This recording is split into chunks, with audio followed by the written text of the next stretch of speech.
Oh, woo! Hopefully the camera just got that almost way down.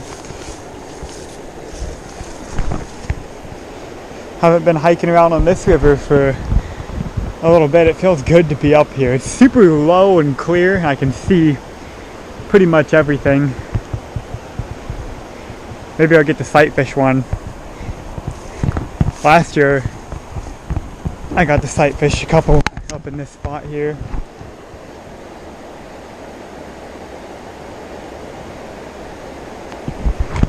It's pretty shallow and rocky, but they hold right on these rocks. And even though like I have my polarized glasses on and I'm looking, and especially for steelhead, you know, sometimes you look there and you think, oh, there's nothing, but there could still be something in there that you just, you know, don't see. These fish can be really hard to see, even in crystal clear water. So we're gonna hike up here to the top, see if maybe we can't find something. Might have to tie up a few fresh leaders.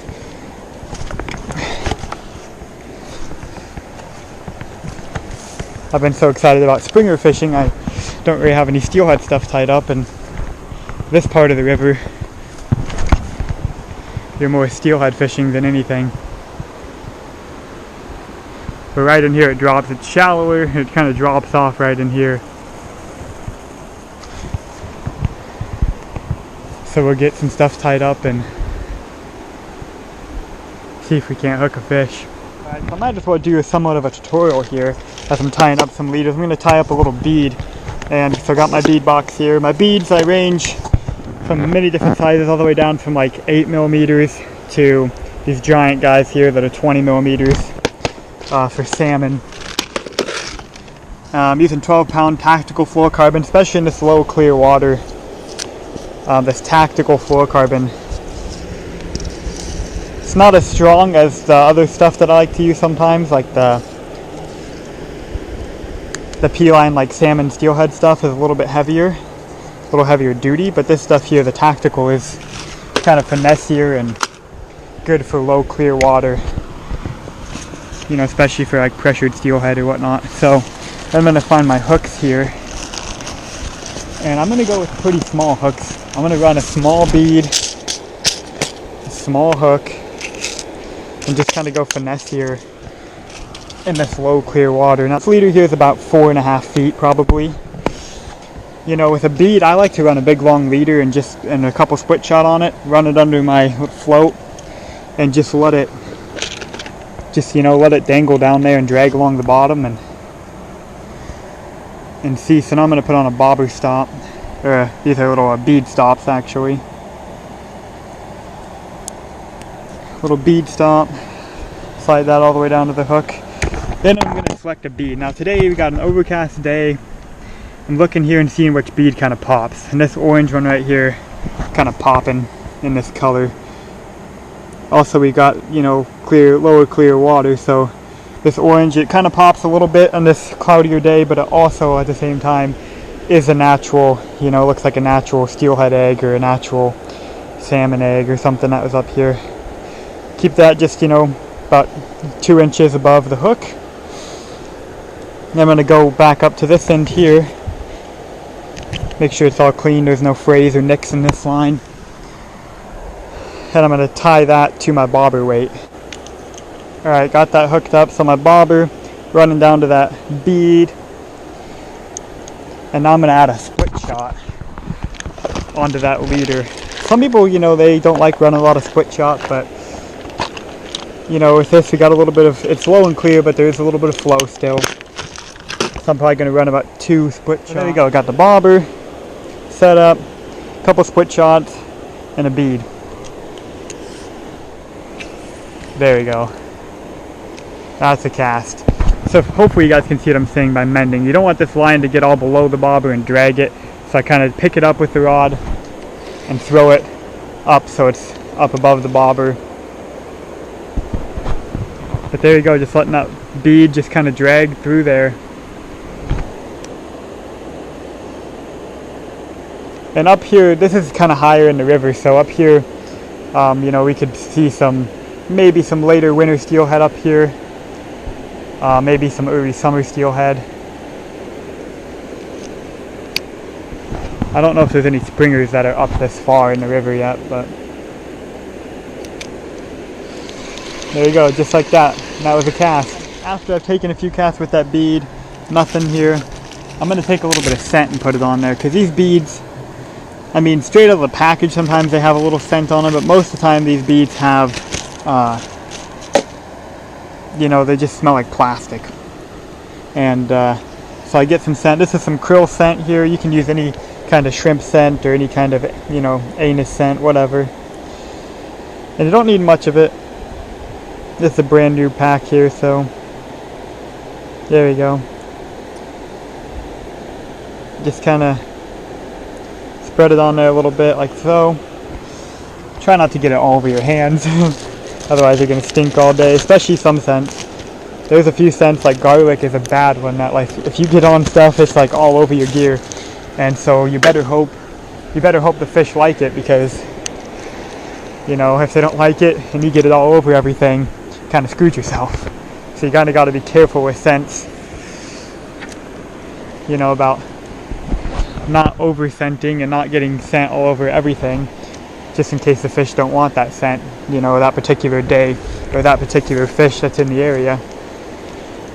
So scents are a really good thing, you know, but you got to be careful with them. You don't want to overdo it. Alright guys, so no action up above. You know, we tried for steelhead up there a little bit, nothing. So decided to make a run downriver, and we're gonna target this lower end of the river and see if we can find any salmon. The other day we were here and there was saw a couple fish splashing around, so and the tide should be coming in. This lower part is, you know, kind of fish kind of coming on the tide, so tide should be coming in here pretty quick, so hopefully some fish move in here.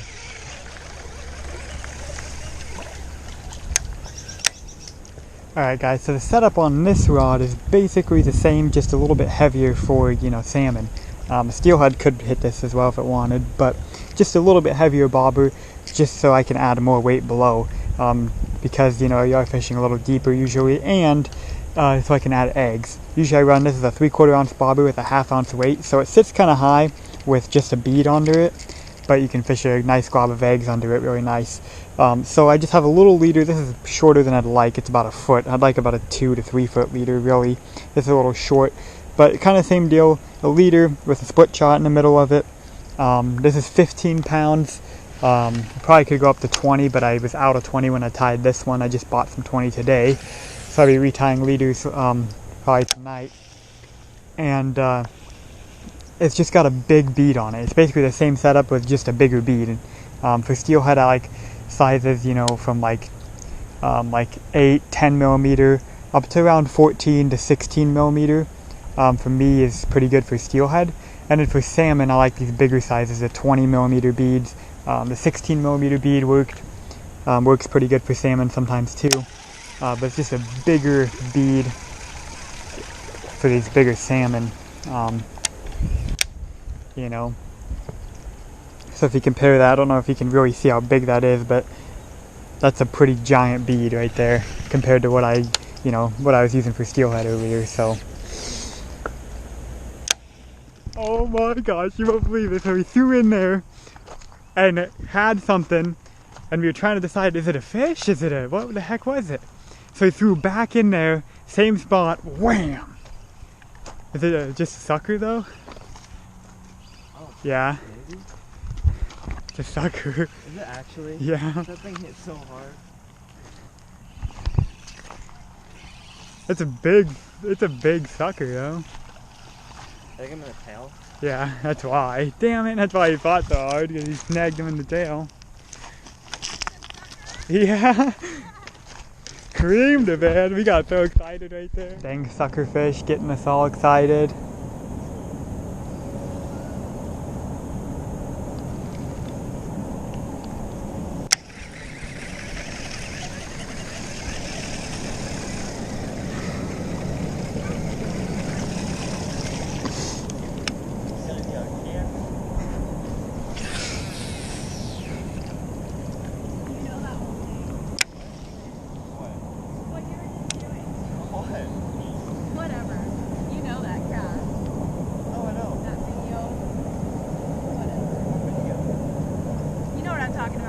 No. That casting video of that guy being really stupid with his fishing pole. Oh, So dancing before he casts.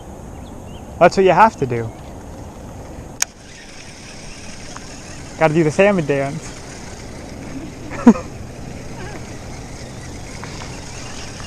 I tried to fish today, so I'm ready.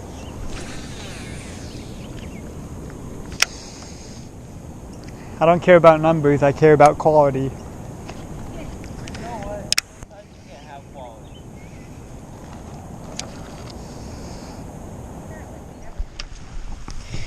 Well guys, we're getting out of here. It's pouring down rain. Didn't ever see any fish at all. And freezing cold. I forgot to bring a sweatshirt. It's soaking wet, so we're gonna call it. No fish today, but you know, it happens quite a bit, unfortunately, but just not a whole lot of fish in the river systems, you know, as it is. So thanks for watching, and see you in the next one.